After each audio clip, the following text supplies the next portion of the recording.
My guest today is a center on the Milwaukee Bucks. He played college ball at Illinois and was drafted 11th overall by the Portland Trail Blazers. In 2019, he was traded to the Miami Heat and reached the NBA Finals with Miami in 2020. It's my absolute honor to welcome to Jake's Takes Bucks big man Meyers Leonard.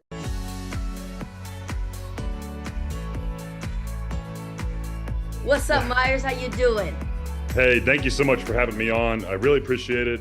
I was checking out some of your content, and I have to say, I'm extremely impressed.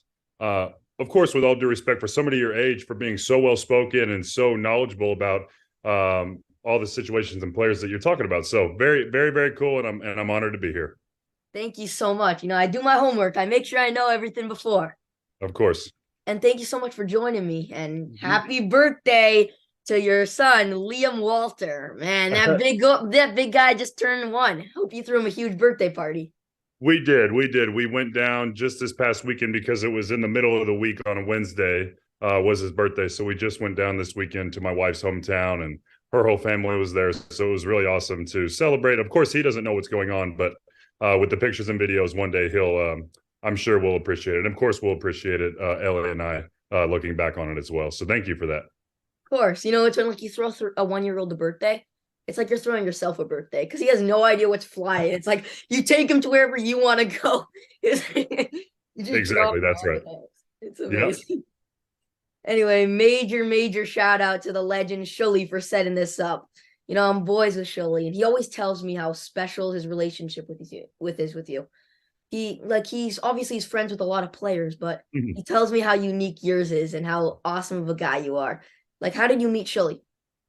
So it was through a mutual friend of mine, a former teammate of mine in Portland. And, I didn't really have anybody to give tickets to. And I had met Shuley after one of my games. I want to say maybe my 4th or 5th year in the NBA. So sometime around 2015, 2016, maybe. And man, I just remember thinking a few things. He and his son, they're just such passionate basketball fans, but also just so kind and such amazing human beings. And that's who I try to surround myself with always, whether that be somebody I meet just like these two or somebody in a supermarket, wherever it may be. I enjoy having quality conversations with people. And so Shuley and I then, he would come to my games. I left the last time I played in Toronto, I left his son autographed game-worn shoes for his bar mitzvah and little things like that because, I just sensed how much they appreciated our relationship, and it was reciprocal. I felt the same way about them because I enjoy knowing that I have people who care about me in the stands. And so that was really, really cool to have somebody up in Toronto that loved coming to games, and then I'd leave them post-game passes, and, we'd always have just, great conversations and be able to connect after the games. And so, maybe we'll get into this in a little bit. I'm not sure what your questions are for this entire podcast, but, Shuley was one of the very first people to call me and have my back whenever I went through my incident, if you will.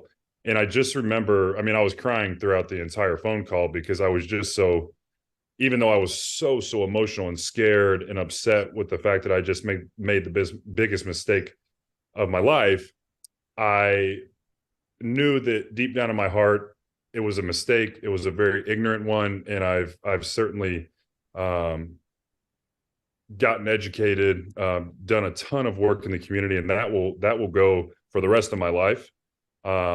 In fact, it's always important to me to connect with each community that I'm in. Tomorrow night, I have a huge public speaking engagement, if you will, at the Milwaukee JCC. So many things and so many people have reached out and wrapped their arms around me. And I've just developed so many amazing relationships. And Shuley was the first one to pick up the phone and said, Meyers, I promise I got your back.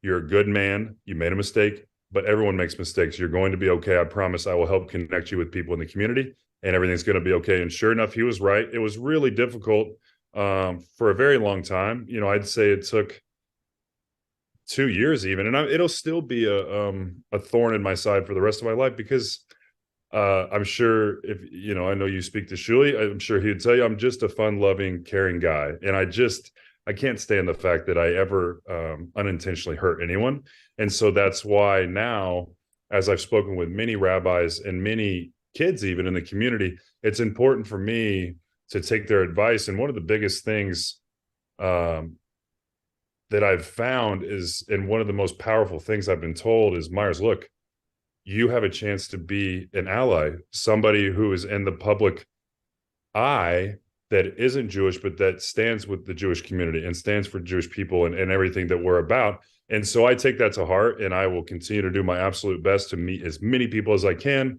to spread light and positivity. And through the biggest mistake of my life, continue to work as hard as I can and be the best version of myself while also impacting others as much as I possibly can. Trust me, Meyers, you have no idea how highly he speaks of you. He is such a quality person, and clearly you are too, so. Well, thank you for that. Of course. Anyway, you recently just got back into the league, which I was super happy for you. And you joined the Milwaukee Bucks. And I already love that franchise because of what Coach Chad Forcier did for me. He is the nicest man ever. He brought me to Milwaukee. He took me in his Tesla into the parking lot. He brought me into the locker room, met the whole team. He is something else. What's it been like since joining the Bucks? Well, first, just let me say, this is a small world sometimes, the basketball world. His brother, Todd Forcier, he's the head strength coach in Portland. So I was with him the first 7 years of my career. So it's just crazy sometimes how small the world is. But once I signed with Milwaukee, Todd, of course, texted me like, hey, my brother's there. You're going to love him. Sure enough, Chad, like you said, Chad's amazing. He really is. Always got a big smile on his face, works extremely hard, and connects very well with the players. And man, I have to say, I have been lucky that I've been a part of 3 unbelievable organizations. I was drafted by Portland in 2012. I was there like I said, for the first 7 years of my career, and it was amazing. It really was. I certainly had plenty of ups and downs, plenty of challenges that I had to face growing up as a man and certainly as a player. But we went to the playoffs 6 straight years after not going my rookie season, which was, that's no easy thing to do in the Western Conference or just period. There's so many talented teams and players, of course, in the NBA. I was then traded for Hassan Whiteside in 2018 or 19 to the Miami Heat. Again, an amazing organization. I mean, we're talking about the godfather of basketball, Pat Riley, the owners, the Arisons, unbelievable people. Eric Spoelstra, unbelievable coach, unbelievable man. And I should mention, same with Terry Stotts, who was my first coach. Such a good coach, such a good man, open door policy. You could talk to either of them at any time you'd like about anything. And now, it's crazy. Again, small world. Terry Stotts just got hired as an assistant here in Milwaukee. So it's been a really kind of interesting transition back into being in the NBA. And I'm so grateful to do what I love again. To be honest with you, I wasn't sure I was ever going to get another chance, not only because of everything that happened in March of 2021, but also because I went through a couple of injuries and I wasn't sure if I was going to get healthy, but God's got my back and I feel good about it. And so just coming to the Milwaukee Bucks, I have to say, I'm just so grateful.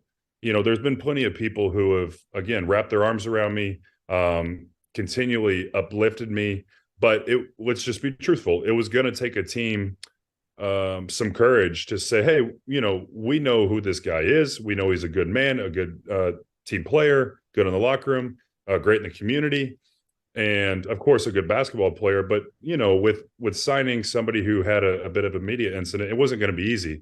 And so I spoke to the media from my heart the very first night I was here, and they seemed extremely receptive. There's plenty of people in the Jewish community here in Milwaukee who were very excited to have me, who had seen, say, the piece that I did with Jeremy Schaap, or just anything that I had posted on my social media, because the truth is I wanted it to be as organic and not in your face and not on camera as possible, because that wouldn't have been real.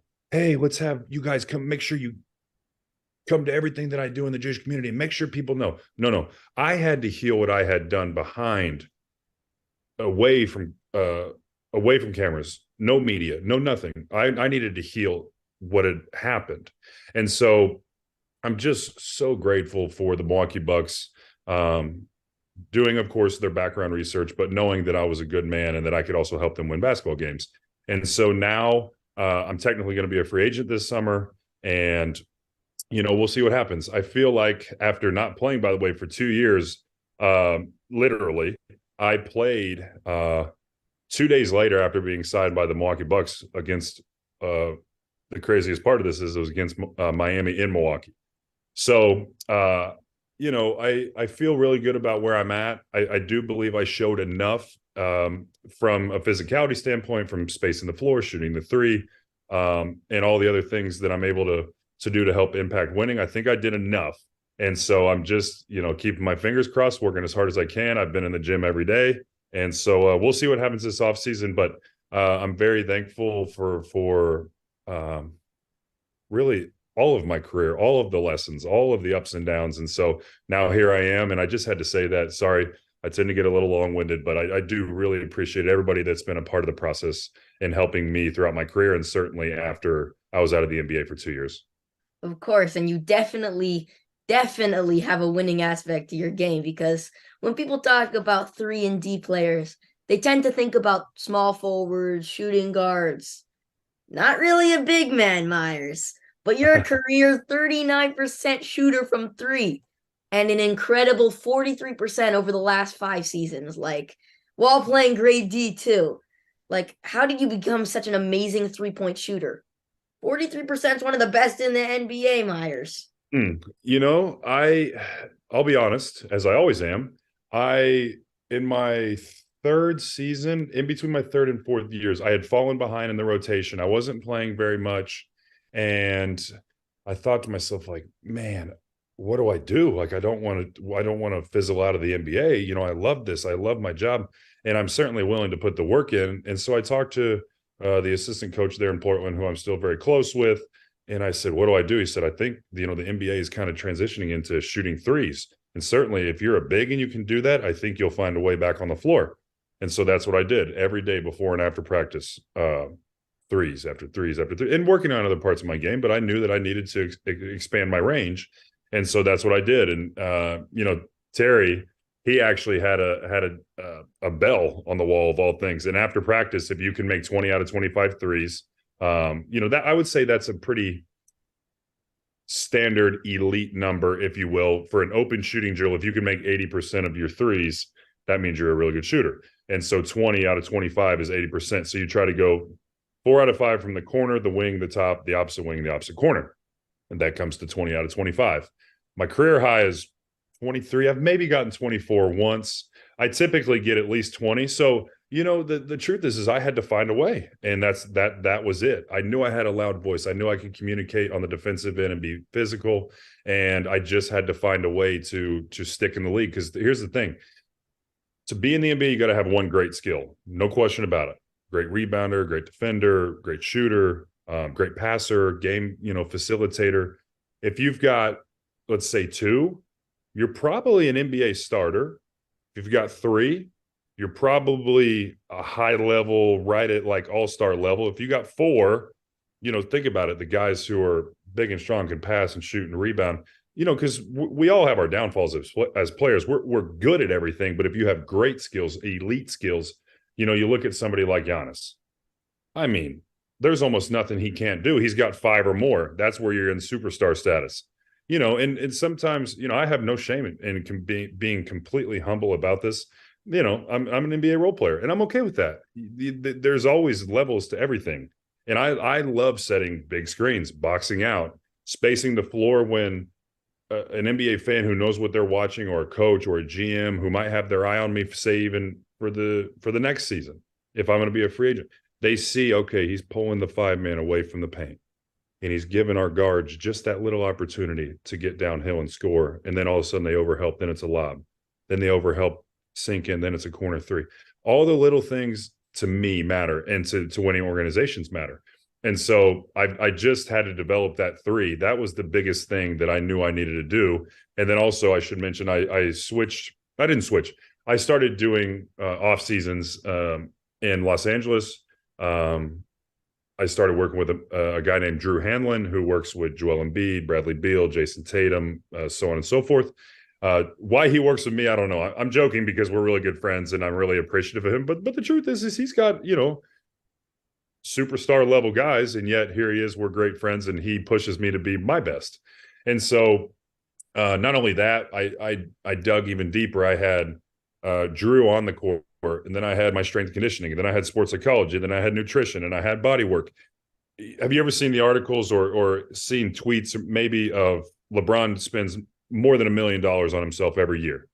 Insane. It's the truth, It's because actually insane. it is. I don't have that kind of money, but I do my version of that, because the return on investment is going to be worth it.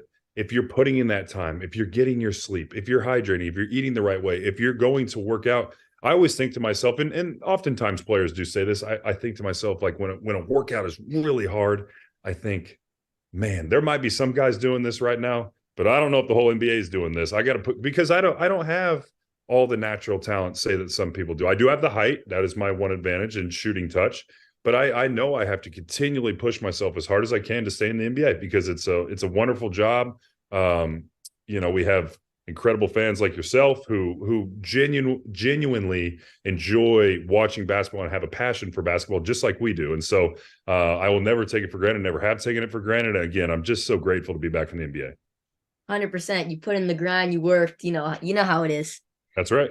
Anyway, so being a big man, you've guarded Embiid, Jokic, but I want to know, yeah, Embiid won the MVP this year, but watching what Jokic did in the playoffs was absolutely remarkable. Mm-hmm. Who do you think's better? Who's harder to guard, Jokic or Embiid? They're just, and I know you know this because you're a basketball fan and you watch closely. They're just different styles of players.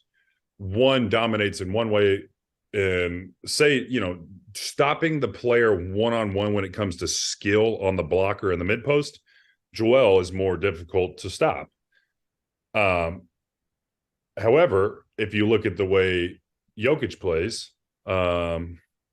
he's also extremely efficient on the block. I think I heard something like JJ Redick said over the last 10 years, the number one most efficient offensive play is a Jokic post-up over the last 10 years. I mean, think about that. There's a lot of talented NBA players. And so, you think of him more as a facilitator. He wants to get his teammates involved. You always look at his shooting numbers. Last night, I think it was 12 for 16 from the floor. He's just incredibly efficient. And so is Joel. I would say, in a strictly one-on-one matchup, Joel's going to be more difficult to guard. But, and here's the thing.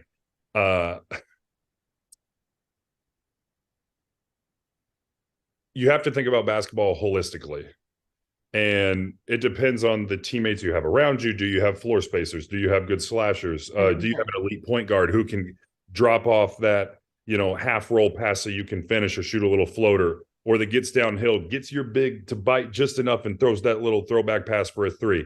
Let me just say this. There's no real clear shot answer because both of them are just so darn talented.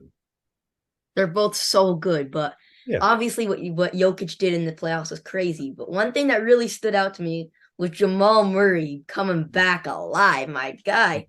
Yeah, aside from a few off games, I think. But he's entered the conversation, in my opinion, of like a Donovan Mitchell, Shai Gilgeous-Alexander, superstar like range. Not only can he shoot, but his ability to shot create is crazy. Mm-hmm. Like, do you think he put himself back up in that conversation, being a superstar? I do think so. I mean, you look at the way that they played this offseason, a bunch of their players played very well. You can look at Aaron Gordon coming in and dominating in the paint and knocking down threes when having the opportunity. Ryan Braun.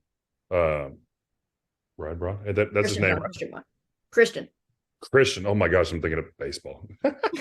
Yeah, I used to love Ryan Braun. So let me back up. So Aaron Gordon was unbelievable for them. I mean, a mismatch, seals in the paint, offensive rebounds, made threes when he was open. Christian Braun, young kid, brought the energy off the bench, just really had that kind of like a little bit of a fierce mentality and, and fearless. You look at, obviously, Jokic and Murray, they're so dominant. They're so good as a duo. They play so well off each other. They're both unselfish. They both can create shots for themselves and for others.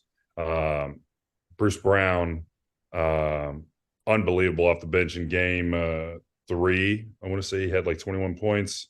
Maybe those no game four. Game four. Either way, he played very well. And they're just as a whole, they're unbelievable. But to answer your question, Jamal Murray certainly is in the upper echelon of shooting guards in the league for sure.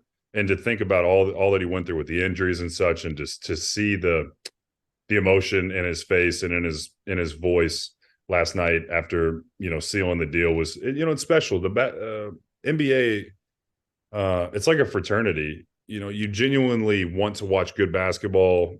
I'd say if you're not in the playoffs or if you've just been knocked out, you just want to see good basketball, and you're hopeful that guys, at least I am, that they'll play well, play to their potential, and show out, because we all know how hard this is. Just because, and again, let me just say, we're all blessed. We really are. We live amazing lives, and we play an amazing sport in an amazing league. But also, we're not teaching children, we're not saving lives. We're not doing those sorts of things. But just to see guys out there having fun, and I don't even know those guys personally, but to me, it's cool. It's cool as a basketball player and as a fan of the game to watch and see that. But yes, I do believe he is in that conversation. Last question. So your days in Miami weren't as long as your days in Portland, but you had a crazy run that year. One of those 2020. Obviously, the NBA is a brotherhood and everything, but did you feel a special connection when you were in that finals run with the Heat? Were you guys like extra close, like bonding together every night? Like, what was it like? Absolutely. The bubble was interesting. We were there for about, I think it was somewhere between like 93 and 97 days. So it was a long time. But again, we're playing basketball for a living, and that's a blessing. And so for us, we knew that there was a chance that other teams the bubble would start to wear on them mentally. And it did us too. Don't get me wrong. But when you have the thought of the conditioning test and the hard practices and the belief in each other and all of this stuff combined in this will to win and just unbelievable chemistry within that locker room. Yes, we certainly had a special group. Just as I'd say from the outside looking in, it appeared that they did this year. I mean, they're an 8 seed and they go to the finals, 2 playing games. Then, then they get past us, then New York. And then, it's just, and then Boston. And then, unfortunately, it seemed like maybe they ran out of gas just a little, because they had played a lot of games in a short amount of time with, high stakes. And so, that bubble team was special. We would do dinners together, and we'd play cards together, and we would have practices where we have to grind it out and really just continue to push each other. And when you've put so much work in, it's like, okay, we're not giving up. There's no way, because there's a chance other teams are going to. So if we have that mental edge and we continue to put the work in, we have a better chance to, get further and further in the playoffs. And so that was a special group. I felt and still feel so lucky and blessed to have been a part of that team and that organization. I really feel like I fit well there. I felt like a piece to the puzzle. Again, I'm a role player. I have no shame in admitting that. And, I know they appreciated me there for that, as Portland and Milwaukee have as well. So, each stop is a little different, different teammates, different styles of games and coaching and everything. But that bubble run was special. We had definitely a very tight knit group. That bubble season, was that Tyler Hero's rookie season? Yes. Oh gosh, he probably got a lot on the bill when you guys went out for those restaurants during that run. I am sorry for him. It can happen sometimes, yeah. But anymore these days, that's kind of a joke. Normally, the vets will take care of the bills and take care of the young guys. Meyers, thank you so much for doing this. Did you have fun with me today?